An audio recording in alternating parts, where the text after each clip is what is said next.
హరివిల్లు podcast శ్రోతలకి ప్రేక్షకులకి పునఃస్వాగతం. ఈ ఎపిసోడ్ లో నా విశిష్ట అతిథి నా మిత్రుడు వంశీ గుత్తికొండ. అతను నాకు క్లాస్మేట్ ఒకప్పుడు. మనము ఇవాళ మాడుకునే టాపిక్ ఈ inflation and its effect on several things in our daily lifes.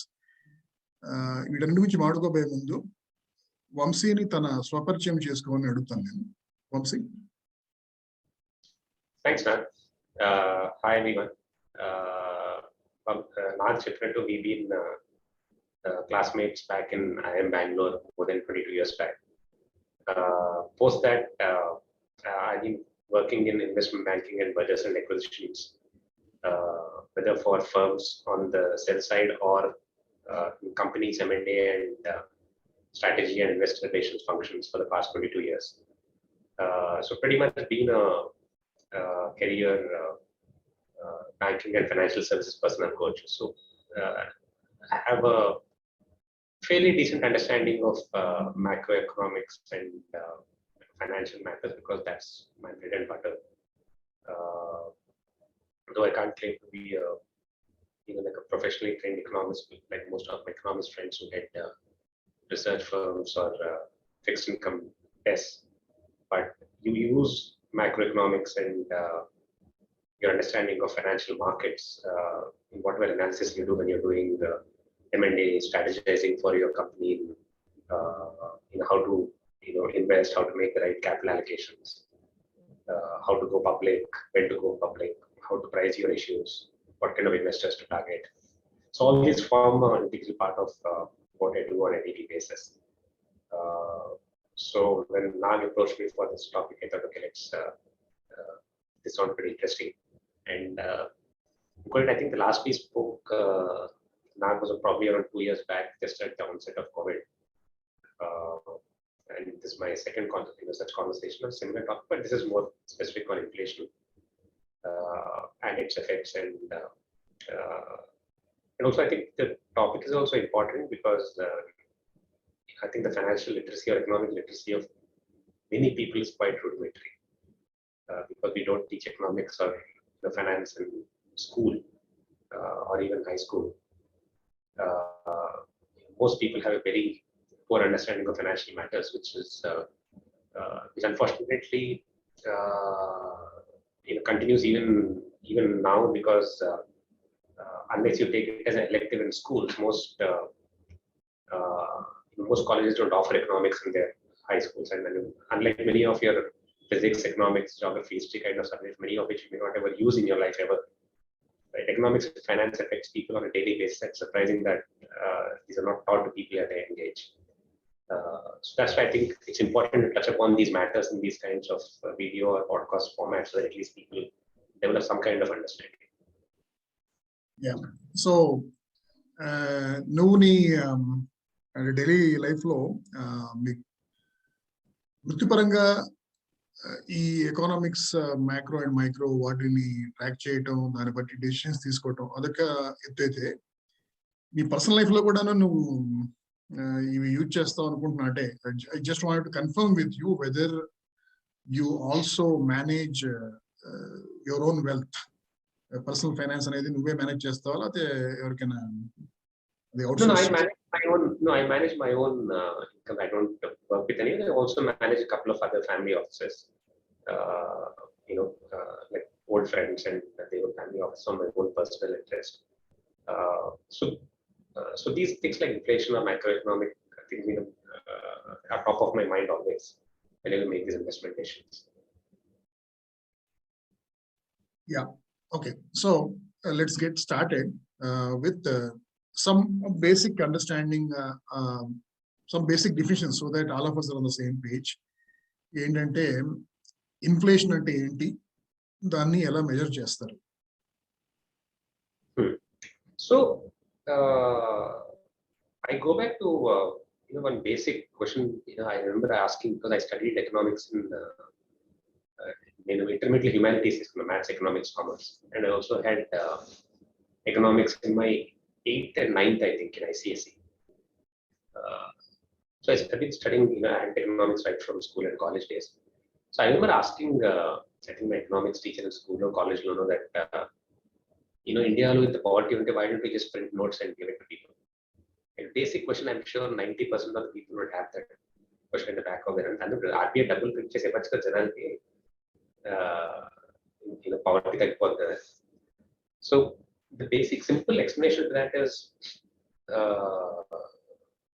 if you print money and give it to people, okay, money is currency or money is essentially like it has its own supply and demand, right? Money, if it finds its way to the hands of people, right, that means there's an excess of, suppose you as an individual have, name 10 lakhs, right? But you have to go and spend it on something, right? Now that is an excess of demand. That means, you want to spend it, there's a demand. Unfortunately, on the production side, there's not enough supply of that product. Suppose you want to buy, say, 1,000 widgets with that, right? But there's no supply of the 1,000 widgets. So what you're creating is you're creating excess demand on one side, you're placing money in the hands of people. But on the other side, there is no supply of that product which the people want. Or if you want to buy tomato, there, lakhs rupees the tomato, right? But underlying, there's no acreage, there's no yield, there's no cultivation of tomatoes to buy that kind, So there's no adequate supply of that product.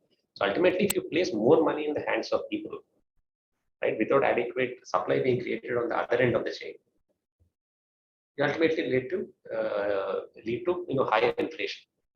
And price very important. If you're meaning tomato level market, what you do is you use that same 1 lakh to bid up the price of the tomatoes. Right? So obviously the price of tomatoes will increase because supply level up. That's exactly what essentially at a nutshell inflation is. It essentially is the increase in the price of products and services. The way you calculate, there are 2 or 3 methods of calculation, but the basic, the government has an inflation calculation methodology, basically the RBI. So it has a basket of products of your daily consumption, right? It has, chapul vinci, vegetables vinci, various fruits and oil, textiles, computer products, all kinds of, and also services, right? Airline tickets and movie tickets, various kinds of products and services form the basket with a particular kind of weightage for each of these elements in the basket. And they calculate the, inflation based on, okay, what was the, just explaining very layman terms, it's easy to understand. So you calculate, okay, what was the price of this basket last year? Right? And what is the price of this basket at this current point in time? Last year, that basket, say, was costed 100 rupees, that basket of products, all the products I just mentioned. Our basket, if suppose 100 was 110 rupees. So there's a 10% inflation.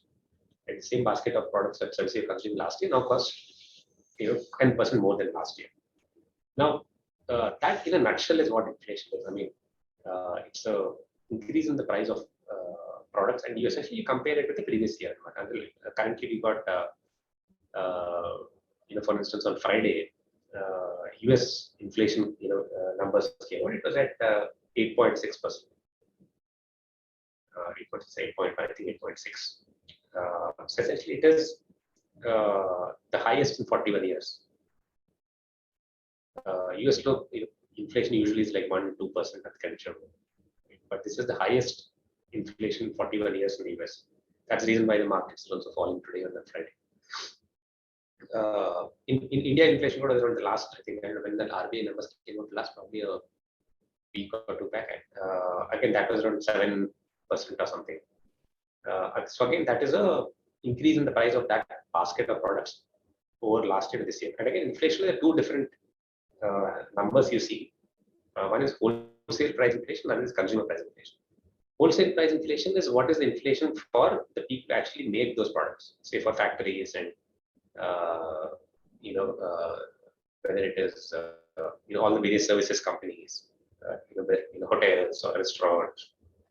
So it is the inflation for them. So inflation for the wholesale companies or producers is been in the range of 13-14%, right? And that is, I think, one of the highest we've had in years. And the consumer price inflation is, and what I just talked about earlier, around 7% or not. Right? So consumer price inflation is what matters to you as an individual. So probably the difference could arise, between the two, because the wholesale price inflation, the producers are having a higher cost for their, making that product or service of 14-15%. Why are they not passing on that? Why are they not passing? But they're not able to pass on that price increase to the consumers. And then 14%, మన చేతికి వచ్చేసరికి 7%. But if they actually, like if you see the earnings results of, say, of some of the recent companies, say Hindustan Lever or something, or any of these big companies, they say we are having a lot of cost pressures because of distribution, fuel, right, supply chain issues because of China, etc. But we're not able to pass on the cost increase to, fully to the consumers, because the consumers may not be able to bear that cost, right? Toothpaste 100 rupees, I have 115 rupees chase, right? Obviously, there will be an impact on the demand. So, while they would, obviously be passing on a lower portion of their cost increase to the consumers. That's why 14-15% cost, 7-8%. So that is essentially, in a nutshell, what inflation is.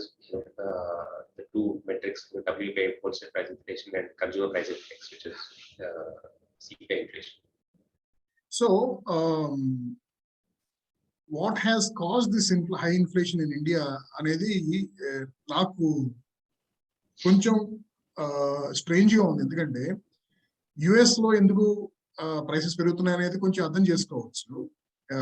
Endukante vallaku last 2 years nunchi they're giving what's it called, 2000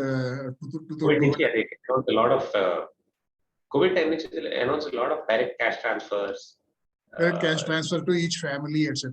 Adokati. Then housing market kuda boom ayyi daniki materials kosam gaani. And US basically, whether it is for housing market or for many other things that they consume, they import a lot of goods and services also. ఈ goods import చేయడానికి ఈ supply chain issues ఉండటం వల్ల containers సంబంధించి అలా supply demand inequality వల్ల prices పెరిగినాయి అక్కడ. అలాగే there is more money in people's hands which is chasing a finite or even lesser quantity of goods and services. కాబట్టి అక్కడ ఇన్ఫ్లేషన్ పెరిగిందంటే అర్థం చేసుకోవచ్చు.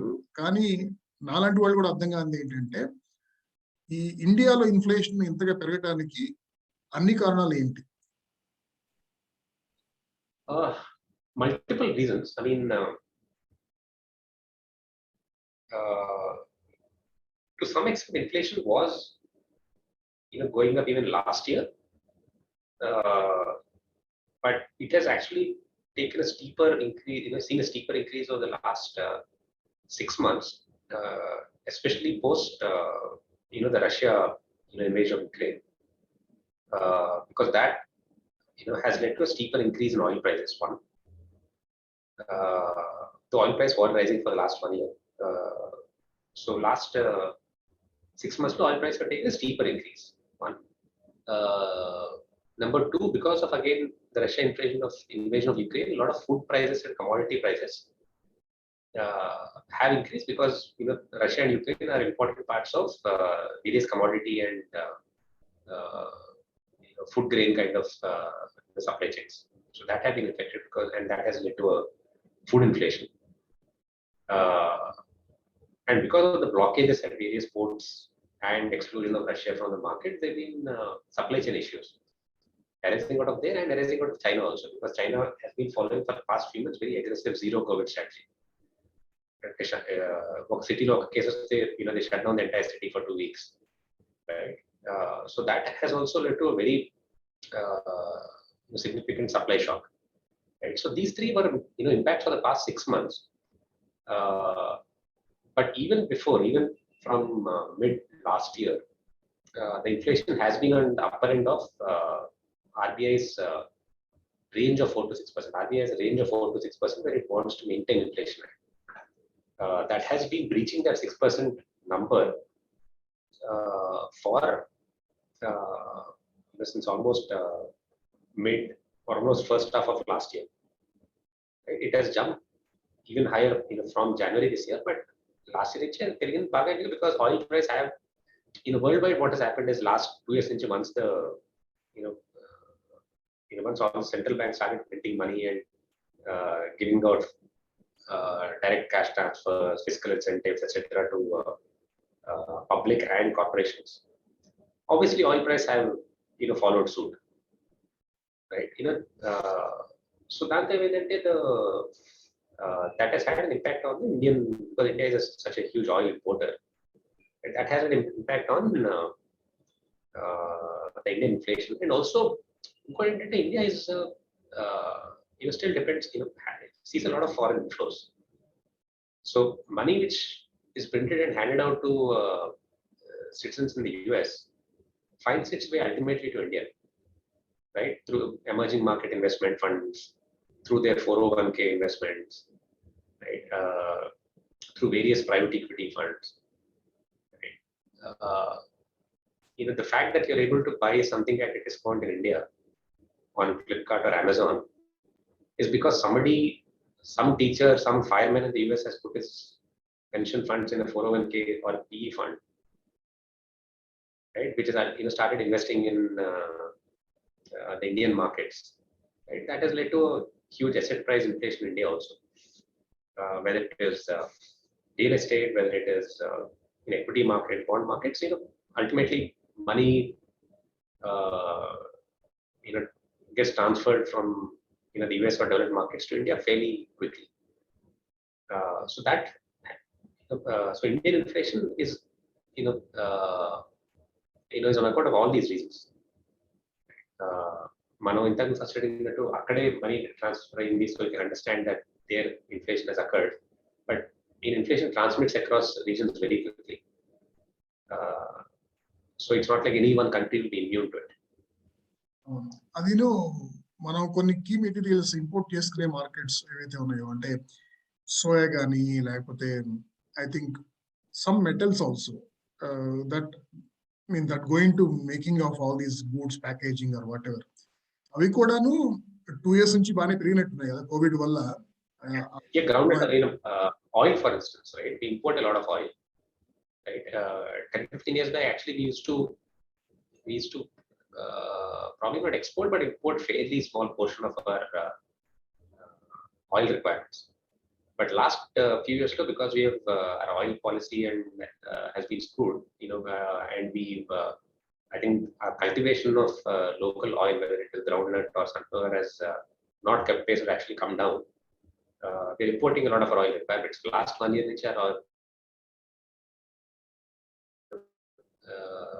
the inflation on your regular cooking oil is probably upwards of 40-50%. Right? Last year, 110, 120 rupees in the oil packet. Now it's probably 220, 230. So in individual pockets, there are factors like that which have led to inflation. So it goes back. I go back to what I earlier said. I mean, no one country would be immune to unless you're like North Korea or something. You can't be immune to inflation. US to money print 10-month effect. In last 1.5 years, from 2020 middle to mid last year, a lot of the stock market increase in India was led by FIIs investing in India. Right? You saw probably 50 unicorns created last year, essentially because all this money was flowing into India, which was being printed in the US practically. So all this ultimately, look at it. If you have, I don't have numbers for this, but if you have say 100 unicorns created, there might be 10,000 people who might become millionaires, right? Now all of them will want to buy some premium products, want to consume more, right? But ultimately there is no supply of those products, so they want to buy premium apartments. So it will all lead to increase in price of cement, steel, going back to the earlier example, you have more money in the hands of few people. I use the word few people because I think this whole wealth creation has happened in a fairly skewed manner, not flowing down to a large part of the section of the employees. So so that also matters. I mean, all these, that's why you see steel prices, cement price, all are increased significantly over the last 1 year, 1.5 year. So and India also, unlike the West, India was surprisingly weak or poor in its COVID, the COVID benefits which it gave to people. And most of the COVID time incentives that were given to people were largely on account of, they give largely credit guarantees. They give supply side incentives again, right? India is one of the few countries in the world which didn't give any incentives to employees or people, urban poor, rural poor, nothing. Apart from those 5 kg or 10 kg of food grains that were announced as a part of the packages, there was absolutely nothing which was given to people. So that is a sadder part. I mean, US law, the excess savings, I was reading a research. The excess savings of people over the last 2 years is upwards of $2.5 trillion. So that went into obviously multiple investments, savings. Now India and Indonesia, I was reading a research report by an economist. India, along with Indonesia, is one of the countries which actually had a decline in savings. The household savings for the last 2 years have actually declined. Unlike, say, the $2.5 trillion of excess savings which has happened in the US. Because money prints if you speak to any of your software friends in the US, or small consultancy firm, body, everyone, $1 million, $2 million, and the various kinds of grants and loans and 0% loans and across the world, when you go to Australia, New Zealand, cash transfers have been immense. Now, that inflation is, I mean that savings is obviously led to some inflation, but India and people didn't save a lot during those 2 years. Their actually savings are down. ఇప్పుడు inflation వస్తే దాని impact of that is quite immense. అదే ఒక ప్రశ్న ఏంటంటే, with the benefit of hindsight, I was actually wondering now that Indian government, by not doing anything to improve the demand from the customers, by putting more money into their hands, they've done that. What they tried was only to improve the supply side incentives అనేది. అలా కాకుండా, had they tried to even improve the demand by putting more money into consumers' hand, then inflation ఇంకా ఎక్కువ ఉండేదేమో కదా అప్పుడు. ఎందుకంటే the prices went up now, in spite of the demand being not really increasing, the prices still went up because of supply shocks, okay, and scarcity of resources, especially those which are imported from abroad. At the same time, if people had more money in their hand and more savings, and if they try to actually consume more, inflation ఇప్పుడున్న కంటే ఎక్కువ ఉండేదేమో కదా. That's a good question, but the answer to that is that if you place more money in people's hands, right, under what we discussed, it will not lead to inflation if there's a lot of unutilized capacity in companies. So that's why in all economic literature research, they always talk about what is the unutilized capacity which is there in the economy right now. So Indian companies still lying with a lot of unutilized capacity. So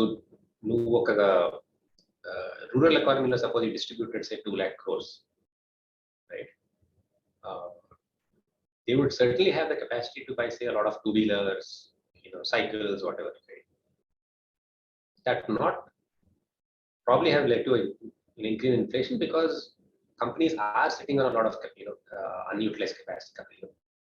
So what will happen is when companies don't have the capacity, to supply more, then it will lead to inflation, right? So Okay, that is, got it. and this theme has actually continued across the last many years under this current government. Whether, like in the 2016, 17, 18, or in 15, 16, 17 time, oil prices were at a historic low almost for 4 or 5 years. The government got the current government got the biggest windfall ever in those 4 or 5 years when oil prices were trading at historic lows, $40, $50 a day. But still, consumers were still paying 18 rupees, 80 rupees, 90 rupees, etc. Right, 75 to 90 rupees kind of range, 80, 90 rupees would be that kind. Now again, then the oil companies could have, and the government could have reduced the excise duties, right? The price could have come down. It would have led to more money in the hands of consumers, right? While from last year, the oil price have increased, and then I mean, essentially, we only get to bear the downside, but not share the upside level. So oil price, but price ante untadi. Oil price perugithe matram penchutaru. So the impact of that, the consumers have always been shortchanged, right? Same is the case with the.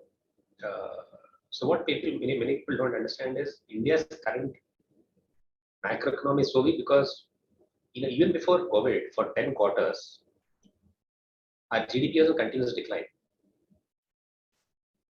The quarter where March 2020, Jan to March 2020, March 2020 is when COVID hit us.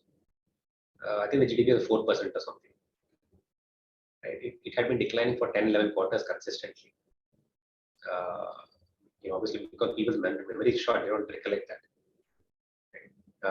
So we're already coming off extremely anemic growth before COVID was. So what happened was, because of that and flack it was getting in late 2019, the government reduced its corporate tax rates, right? From the 35% to a couple of 15, 25% 2 different years. Now that led to a 1.5 lakh crore impact on the balance sheet of the government. Right? Now again, the discussion then was the same thing. I mean, would it have been better off reducing the tax rates for the people rather than reducing the tax rates for the government, for the corporates? I mean, the government's logic always is, companies tax rates tagiste, they'll pass it on to the consumers, they will price the products lower, and people will buy more. That is government's convoluted logic. But what did corporates do essentially with all the money in their hands? They reduce the debt on their books. They deleverage their balance sheet. Loans if you see the balance sheets of companies, reduced taxation. But manaki price as consumers. So again, that was you could have actually benefited the consumers by actually reducing the corporate or personal tax rates. Same thing in last year, when prices started going up, oil prices, the government could have actually reduced their excise duties significantly. Currently we have the third largest petrol price in the world. Right, the first 2 countries are some random countries in Africa. So I mean, because the consumers have always been shortchanged, there is no accumulated savings for people to bank on in times of high inflation. Unlike the US, where I talked about that people just over the last 2 years have got $2.5 trillion of excess savings. It's like na jeblo konచెం ఎక్కువ డబ్బులు వస్తే కొంచెం పోయింది అనుకుంటాం inflation వస్తే. So ఇప్పుడు ఏంటంటే మనకు ఇప్పుడు అది కూడా లేదన్నమాట.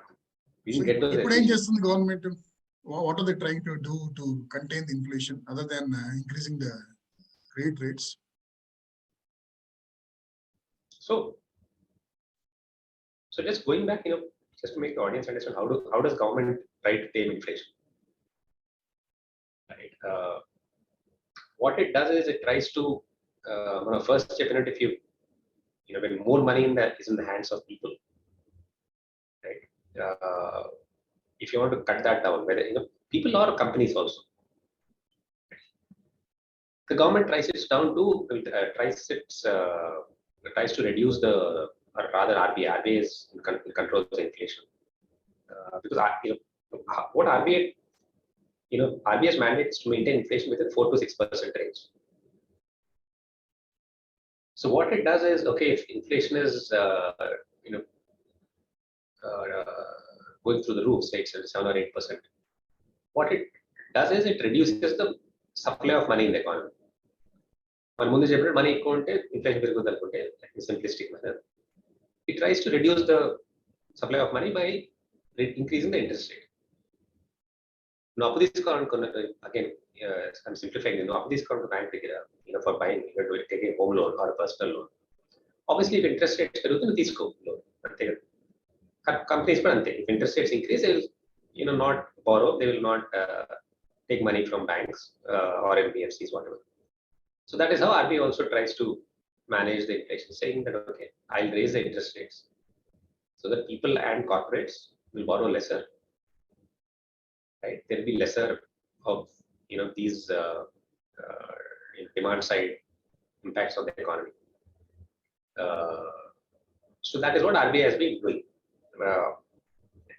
Yeah, but RBI, unfortunately, whether RBI or Federal Reserve in the US, both have been last year everyone, whether RBI or all this debate we must have heard last year, whether the inflation which started raising its heads last year was here to stay or whether it's transitory, right? Transitory was a word which was bandied about a lot last year. Inflation ilan continue avudda leకపోతే కొంత rate తగ్గిపోద్దా, and people అనుకున్నారు ఇది temporary impact, కొన్ని products అక్కడ ఇక్కడ వెళ్ళి మన తగ్గిపోతుంది expect చేసి, అందుకే federal reserve didn't do anything for many months, RBI also didn't do anything for many months. Finally, when Federal Reserve woke up a bit late and started talking about, okay, let's start, after inflation is going through the roof and they could not, there's a huge political impact of high inflation. And నీ జేబులో ఎంత డబ్బులు ఉన్నా కానీ, even if you have $2.5 trillion of additional savings, if you have to pay $5 per gallon of gas in the US, it will obviously pinch everyone. ఎందుకంటే మనం already సంపాదించాం కదా, కొన్ని పోతే ఏముంది అనుకో, మనం సంపాదించి మన జేబులో ఏమైనా పోయిందే కదా. So that's why Federal Reserve has been, and they've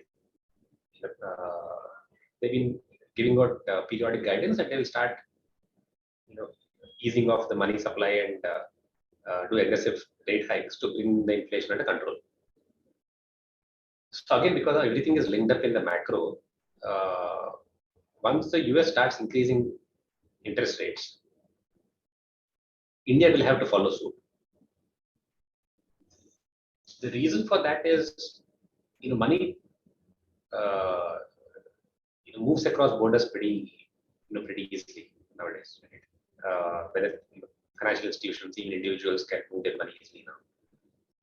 ఇప్పుడు నీకు యుఎస్ లో హైయర్ ఇంట్రెస్ట్ రేట్ వస్తుంది అనుకో యాజ్ ఇన్వెస్టర్, రైట్?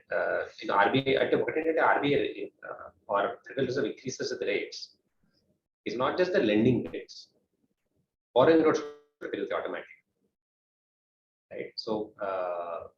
సో నీకు యుఎస్ లో ఇప్పుడు if you're getting the higher interest rate than earlier, investors in India will start moving out. అరే అక్కడ బ్యాంకులో వడ్డీ ఎక్కువ వస్తుంది అనుకుంటా, simple language. So money flows out from India or other emerging markets and goes back to US where interest rates are rising. ఎందుకంటే అక్కడ బ్యాంకులో వడ్డీ ఎక్కువ వస్తుంది, అక్కడ పోతారు. అప్పుడు what they do is, because the money is moving outside India, it will have big impact on two things. One is the rupee dollar conversion exchange rate. And then we choose the last 6 months, the dollar has appreciated from against India from 74, 75 to 78, 79 touch out. So money is moving out. If money US వెళ్ళిపోతుంది అనుకోండి, you have to sell your dollars, sell your rupees in India, convert back to dollars and move it. So rupees సమస్య ఏంటంటే, rupees ఇండియాలో supply పెరిగిపోయింది. ఒక product supply పెరిగిపోతే price తగ్గుతుంది కదా. ఇండియాలో అదే అనమాట. బేసిక్ ఏంటంటే ఫారినర్స్ అందరూ మన ఫర్ ఇండియన్ ఇన్వెస్టర్స్ కూడా సరే మనం యూఎస్లో ఇన్వెస్ట్ చేద్దాం, అక్కడ రేట్ బాగా వడ్డీ బాగా వస్తుంది, అక్కడ పెట్టుకుందాం, ఇక్కడ రూపీస్ అమ్మేసి డాలర్స్ కొంటారు. సో ఇండియాలో రూపీ స్టాక్ పెరిగిపోయి సో వాల్యూ తగ్గుద్ది అనమాట, just like any product. So that is one impact of US increasing interest rates. One, even you have direct impact on the exchange rate. The other thing is it will have an impact is on the inflation in India. If people start dumping more rupees in India, again it will lead to increase in supply of rupees. Right? Again it will lead to an increase in the money supply and inflation. So మనకు కూడా increase చేయక తప్పదన్నమాట. ఇంకోటి ఏంటంటే I mean irrespective of the fact that whether the US increased rates or not, our inflation was so high that we would have to raise interest anyway. Of course the మోతాదు ఎంత ఉండదో తెలియదు, but once the US starts increasing rates ఇంకా మనకి గచ్చంతం లేదన్నమాట. So that's exactly what we are seeing. Sudden April, after many months of sitting on their butts, RBI woke up and said, okay, let's, out of the blue, without unscheduled meeting, they suddenly increase their interest rates, repo rate by 40%. And then they announced that we have to aggressively tackle Malamana 50%, 50 basis points. So finally, they also woke up after 6-9 months of a wait and watch mode. తగ్గట్లేదు, final release అయ్యి US కూడా increase చేస్తుంది, మనకి గచ్చంతరం లేదు. Rupee మీద కూడా impact పడుతుంది. ఎందుకంటే రూపీ మీద ఇంపాక్ట్ పడితే your oil price will increase because you buy oil in dollars. So it's a multitude of factors which are affecting inflation in India, and I don't really see how we're going to get out of this right now. So అంటే నా అసలు ప్రశ్న ఏంటంటే, and what is the government doing to contain the inflation? Mainly ఒకటేమో వాళ్ళు చేస్తుంది కనపడతానే ఉంది, repo rate పెంచడం. కానీ గవర్నమెంట్ అంటే RBI which is independent organisation, but they anyway have a broad mandate, I guess, to contain the inflation.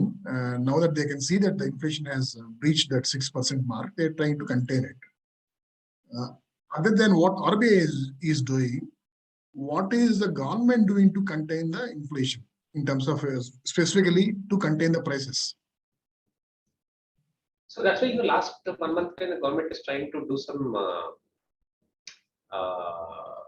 export control measures. Right? First they put some barriers to export of steel. That day all these steel companies prices tanked like 15%. Right? Then they're doing some measures for sugar. Right? Then initially the government had promised some wheat supplies to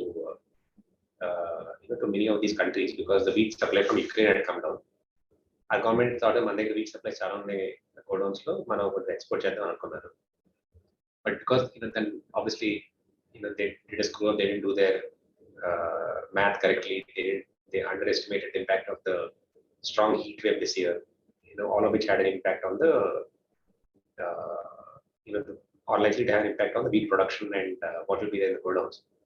So they stopped stop import of export of wheat.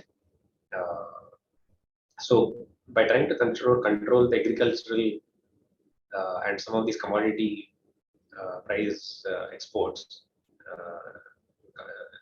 so they're trying to control the price in some manner. They also reduced the excise duty on petrol and diesel by around 8-10 rupees. So that's what they've been doing. But I don't know how much of these will have a impact on inflation. Right? We have to wait and watch, but ultimately price controls to export barring and all that is a fairly retrograde measures. You don't go down that path, right? And it just creates just bad blood in the international community. You already promised them certain supplies, and you go back on your orders. And also, all these steel companies had were planning aggressive capacity increases. Now, if you say you can't export, again they'll cut down on their plans. Again, you're hitting farmers, right? And one side you'll say you'll open up farm, the farming laws and enable farmers to export more. But as soon as prices start increasing, you start banning sugar exports, wheat exports. Right? Ultimately, farmers are being hit, right? Probably this could have been a year when the farmers, could have probably got very good realization for their products. So, I mean, chase a little bit of clarity on it. I mean, ultimately. So, government has been doing. Let's see when in the next inflation numbers వచ్చినప్పుడు ఎంత ఉంటుంది. So, ఈ inflation containing measures వల్ల measures from the government and also from RBI, దీని వల్ల definite గా GDP growth అయితే impact అవుతుంది. ఎందుకంటే I mean, essentially you are trying to contain the supply of money in people's hands, etc., right? So, ఒక పక్క high inflation, ఇంకో పక్క lower than anticipated GDP growth. ఇలా ఉన్నప్పుడు మ్యాక్రో ఎన్వైరన్మెంట్, ఒక రిటైల్ ఇన్వెస్టర్ స్టాక్స్ లో ఏదైతే ఇన్వెస్ట్ చేస్తున్నారో వాళ్ళు, what would be your advice to them as a fellow investor? So, before we get into that, a couple of things. Unlike the US, where unemployment is at historic low, right? Because of which wages have been increasing, right? People's income have increased, people's income has increased, right? There, even if you increase the interest rates and to control the inflation, they have the security from savings and their wealth to handle that. India unemployment is at historic high. So at this time, if the government actually has, or RBI, I use them interchangeably here, if the RBI were to increase interest rates to control inflation, the impact would be much more significant. Right? Already unemployment is trending at historic high. Right? So now the savings have been depleted over the last 2 years. Accumulated wealth and savings that way. So if you were to increase interest rate, what will happen is essentially companies will reduce their, I mean, just to again simplify things for the ordinary people who don't understand the subject. And if you obviously you increase interest rate, you won't borrow. Like if a real estate builder or construction we raise pension, he won't borrow. He won't borrow from the banks. He won't set up a project. A project set up చేయకపోతే అక్కడ construction workers, interior decorators, steel, cement అన్ని demand తగ్గిపోతుంది. So that's what will happen if interest rates increase. The GDP will come down. That goes without saying. That's why in the US they're talking about a recession right now. Because they're aggressively increasing interest rates much more faster than RBI is doing. If India problem ఏంటంటే we are having as you rightly said, having that is almost there upon us. It's just high inflation and low growth. Usually high inflation accompanies high growth periods, but here we are in a sticky situation where we have high inflation, but the growth is extremely weak, right? So how do you get out of those is very tricky. I mean, you can't reduce. I mean, typically, GDP growth low, you try to lower interest rates, enable people to borrow more, consume more, so that the companies can set up more factories, people can travel, right? Whatever. You can't. GDP growth now that option is ruled out. Because you're already at high inflation. GDP penchtaning, you can't reduce interest rates. Right? So it's very, very tricky balancing act which the RBI has to play. It has to increase interest rates to control inflation. But how much can it increase without having a really bad impact on GDP? Impact on GDP is it's like a given. ఎంత పెంచుకుంటూ పోవచ్చు అనేది it depends upon inflation ఎలా trend అవుతుంది over the next 2-3 quarters. So that is what I feel. And coming back to your question on investments, the tricky part in the macro economy, what I've seen in the past, I've also burnt my fingers in the past, is unfortunately sometimes very little relation with how the markets behave. Like 2 years back, when COVID started, everyone expected the markets would be very subdued for quite some time, including myself. But across the world, all the central banks opened their purses like never before. So the markets saw a fantastic increase over the last 12-24 months. So it's always tricky to predict the market because you don't know how governments and reserve banks would try to control inflation or how to manage the GDP. But here, now I'm a bit more confident in my pessimism.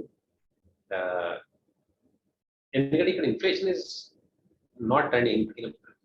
If inflation was subdued, right, and GDP was bad, then you can take a punch. RBI interest rates the GDP perugutundi. Even in inflation taggedaka, there's no other option. There's no other option for Federal Reserve or RBI to not increase interest rates. So that is under the last 2-3 months,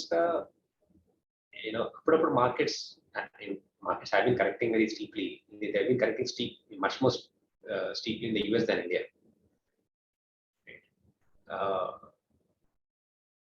But temporary, there'll be one good news for a day or two. Markets peruthayi. But I don't understand the reason for that, because ultimately inflation has not moved down. And until inflation moves down and there's some visibility that the reserve banks can at least stop in their rate hikes, there won't be any end to this. Like US, for instance, much 1 week back, 2 weeks back, right? For some random reason,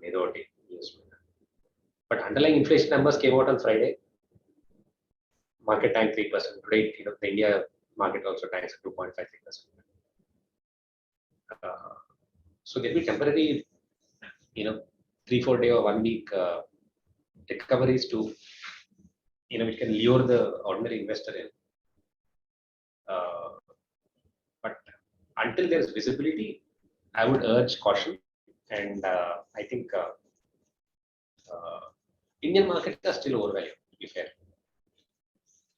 A lot of and all, if you see the earnings season this quarter, have been quite weak.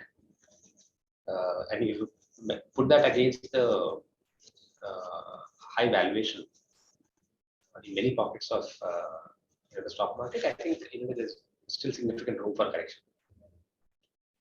And if you are sitting in cash, I would say just hold it, and you'll find a lot of interesting opportunities. But yeah, if I have cash, I would since I'm anticipating that the markets will fall further, I'll wait out and then I'll buy it whenever I think is the right time. But if I already have significant amount of investments in debt funds and in equities and in mutual funds, what should I do now? That's look, if you already have investment, for example, if people are investing in SIPs and mutual funds, I would urge them to just stop those SIPs right away. Right? If you regarding your existing investments, I would, I never sell stocks or funds unless there is if you don't need the money, right? So just keep it. ఒక 10% తగ్గుద్ది ఏమవుతుంది? I mean, right? అదే and in the long term hopefully everything will be all right. SIPs ఎందుకు ఆపమంటున్నావు? No, the problem in SIP is, if you see the last 5-6 months, the sole factor which has been keeping the Indian markets afloat is SIP flowing into mutual funds. The FIs have been exiting India for the past 6 months. I think they've sold like 2.5 lakh crores, or last 8 months they sold 2.5 lakh crores. Just in the first 10 days of June, they sold like 10-15,000 crores. But if you see daily statistics, every day FIs keep selling 2-3,000 crores. But domestic mutual funds keep buying 2-3,000 crores. So FIs, అమ్మేసి వెళ్ళిపోతున్నారు, but Indian mutual funds are buying. Problem ఏంటంటే ఇక్కడ because Indian investors, because they have all the SIPs, they're flowing into mutual funds. Mutual funds can't sit on cash as per regulation. వాళ్ళు కొనాలి, ఇంక ఉన్నాయని ఎక్కడ కొనాలి, ఇంకేమున్నాయని కొంటారు. Right? If you see last year's, most of the IPOs which are trading at 30-40% down, many of these mutual funds invested in the IPOs. Right? ఎందుకంటే వాళ్ళకి డబ్బులు ఉన్నాయి, ఏం చేయాలి? ఇంకా SEBI puts a restriction on how much cash you can hold. Right? So if you put an SIP in a mutual fund at this point in time, you're not in control of your investment. వాటి తప్పకుండా invest చేయాలి. మన చేతిలో ఉంటే మనకు ఇది లేదు కదా, you don't have a compulsion to invest right now. But as regards existing investments, sir, well, I think you just hold it and sit out. If you can't handle a 10-20% drop in the portfolio, you should not invest at all in the markets. Money అవసరం లేకపోతే ఉంచుకోండి, ఎందుకంటే మళ్ళీ market ఎప్పుడు పెరుగుతుందో కూడా తెలియదు మనకి. సో 10% కోసం మనం అమ్మేస్తే, when you want to buy again, the 10% would have already increased. Typical retail investment తిరిగే కొంటారు. అక్కడికి రాబోతున్నాను. I'm also looking at possible growth scenarios. ఈ సప్లై సైడ్ షాక్స్ ఏవైతే ఉన్నాయో అవి ఎప్పుడు ఇంప్రూవ్ కావచ్చు అంటే, ఉక్రెయిన్ వదిలేద్దాం, మిగతా నీకు చైనా కానీ లేకపోతే మిగతా కొన్ని కంట్రీస్ లోంచి లాస్ట్ 1 or 2 years లో whether it is mainly goods, whether it is agricultural products or other engineering products, దానికి సంబంధించిన సప్లై సైడ్ కన్స్ట్రెయింట్స్ అవన్నీ అయితే ఉన్నాయి, అవి బాగా ఎఫెక్ట్ చేసినాయి కదా. ఆ సిచ్యుయేషన్ ఎప్పుడు ఇంప్రూవ్ అవ్వచ్చు అంటావు? I don't know. It depends upon some of these geopolitical things. This Ukraine-Russia thing doesn't seem to be ending shortly. They're ఇంకా కొట్టుకుంటానే ఉన్నారు, ఎంతకాలం కొట్టుకుంటారో తెలియదు. So, and COVID, as we have seen, continues in, to be resurgent in some parts.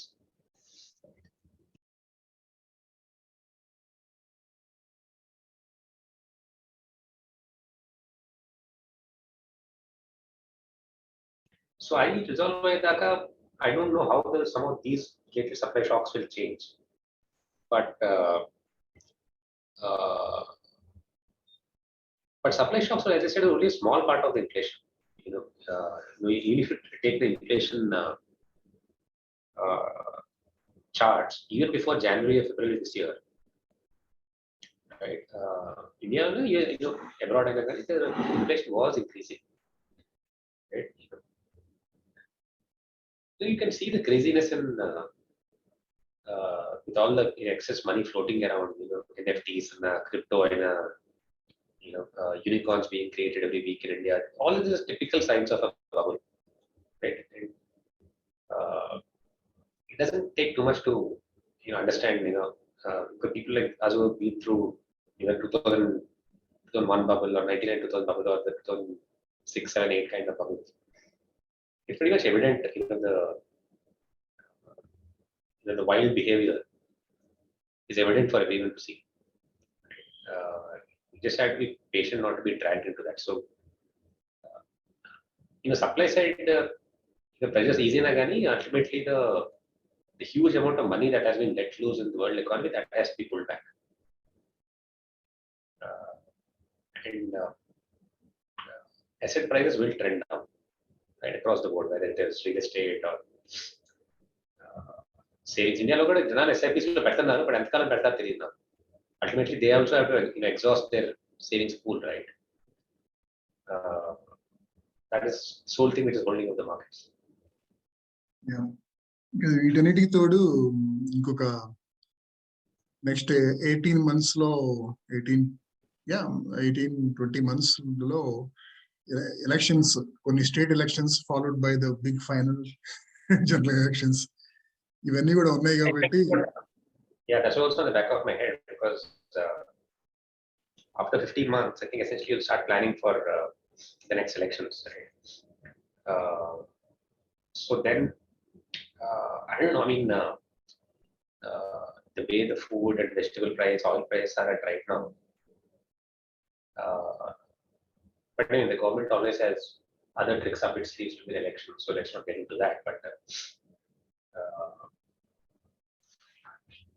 yeah, but అంటే నువ్వు చెప్పింది general elections సంబంధించిన వరకు అర్థమైంది నాకు నేను చెప్పబోతున్నావు.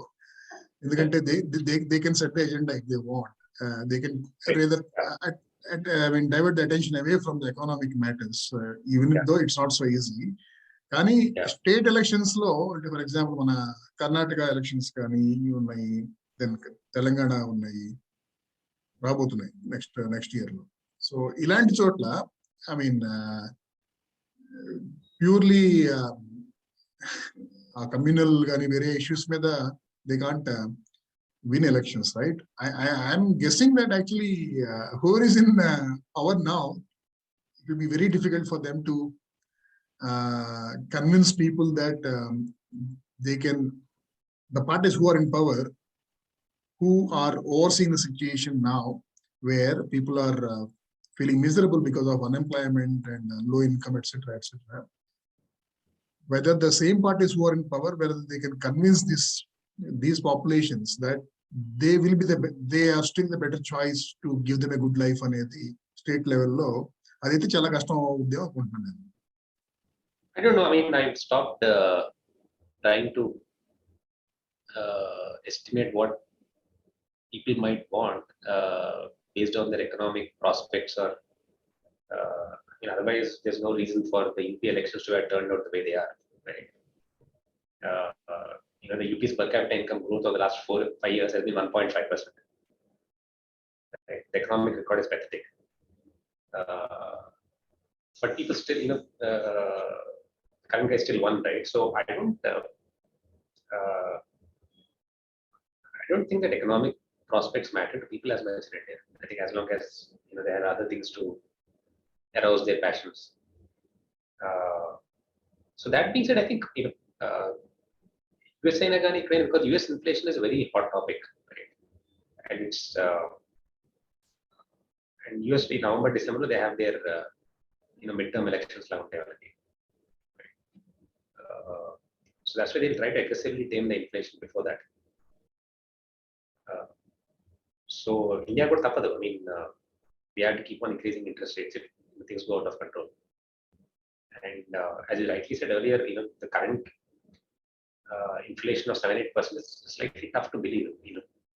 If US is at 8.6% inflation, right? How can India be at 7%? Right? The composition of the people have always questioned the composition of the basket. Right? What all is it? Right? Like many components, for instance, either I'm not too aware of the composition of the basket fully, but I think services don't get the kind of prominence they have, right? For instance, whether rentals, school fees, right? Eating out, moving, all these kinds of things. Have the inflation on all these has really ballooned over the last many years, but I don't know the full detail of the composition of the basket and what weightage these categories have. So the inflation, at 7%, does appear a bit off compared to what you see outside visibly, right? That's what people are concerned with, right? RBI put in them, RBI put in number of really what matters to people in the shop last year prices. So I think the biggest crisis for India is has always been employment for the last many years, and we just not created enough jobs. And over the last 4-5 years, I think there was a report. I think CMI, Azim Premji University, I think they put out a research report. I think the number of people employed in India over the last 5-6 years has dropped by 3 crores. Correct. Has dropped, right? Some household survey అనుకుంటాను CMI. Or is the periodic household survey? I have to take that out. So when you came to government, saying that you'll create so many crores of jobs a year. For the last 5-6 years, the cumulative number of jobs has actually dropped in India. And that is and the whole demographic dividend people are boasting about for long in India, it's completely wasted. In under by 2030, India will become actually a middle-aged country, and because the fertility rates are dropping right, across the country, and in a couple of states, most states have reached the come down to below the TFR. So by 2030-35, I think we even expect that India will become a middle-aged country, with that bulge in the middle, the typical graph that we see.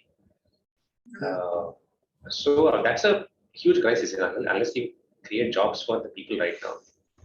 అదే అంటే same నువ్వు చెప్పిన point సంబంధించి house hold సర్వేలో like which ever survey that reveal that almost 3 crore Indians dropped out of the job market or did not get jobs.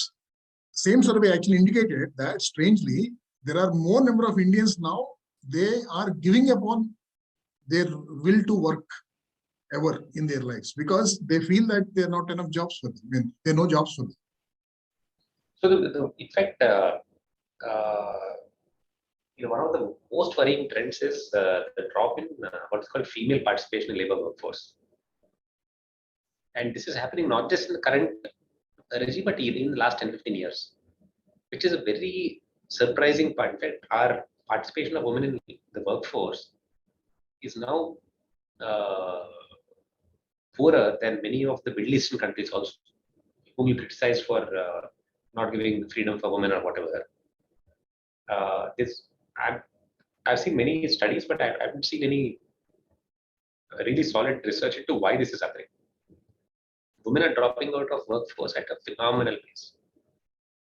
And usually some attributed that, okay, as a country becomes richer, women say that I don't need to work anymore. There's one thesis, one hypothesis. Right? But I don't think that's believable because it's not like our incomes are increasing so much, as you've seen in the last 7-8 years, that not that per capita income is increasing so much that women can afford to not work and sit at home and drop out of the workforce. There is no, whether by the government or our various research houses, I haven't seen a single solid theory into why women are dropping out of workforce at a phenomenal rate.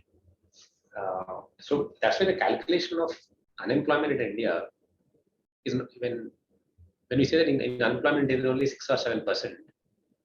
People say that, okay, that means India has only 7% unemployment. When laymen come out, that's not the right way. I think many economists, that's why I say that India should actually put out an employment rate, not an unemployment rate. Because an unemployment rate only calculates unemployment out of the people who are actually wanting to look for a job. So people who don't want to look for a job or not in the job market, they're not counted in that. So the 7.9% is a serious underestimation of how many people are actually unemployed in India. And unemployment in the main youth, a young range, the 18 to 25, 18 to 30 range is scary. It's almost 25-30%.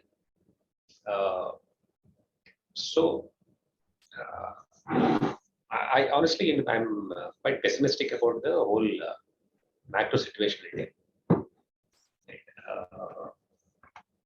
The only good sign which continues is the monthly GST collections, which have always been steadily going up. So for the past year or two also.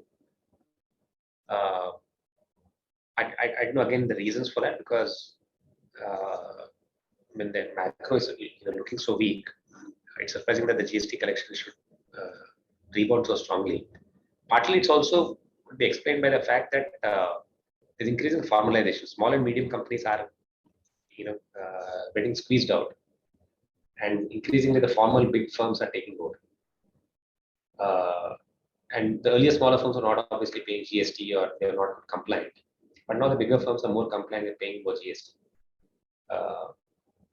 So that is one good sign I can say, which has happened. But again, the flip side of that is the small and medium enterprise actually employ a lot more people.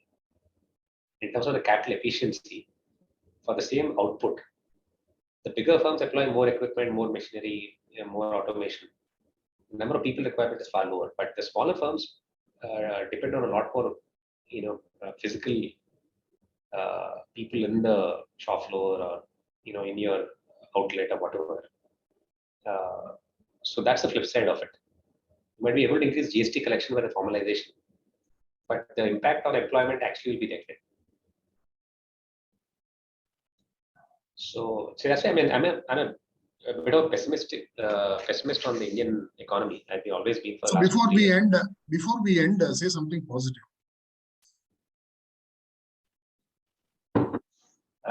Customer question again, the toughest question session. Let me think. Which customer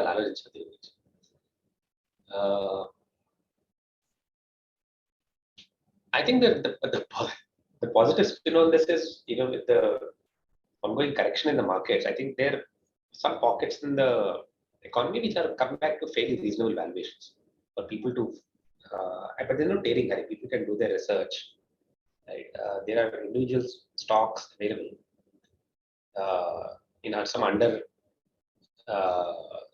research sectors, or people who have just ignored them for some years because of their legacy. Right? People now they're available at prices which are fairly attractive, I would say. That's the only flip side I can see of a market like this. But I put like next week for the Europe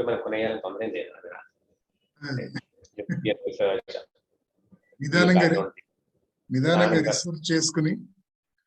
Yeah. Good.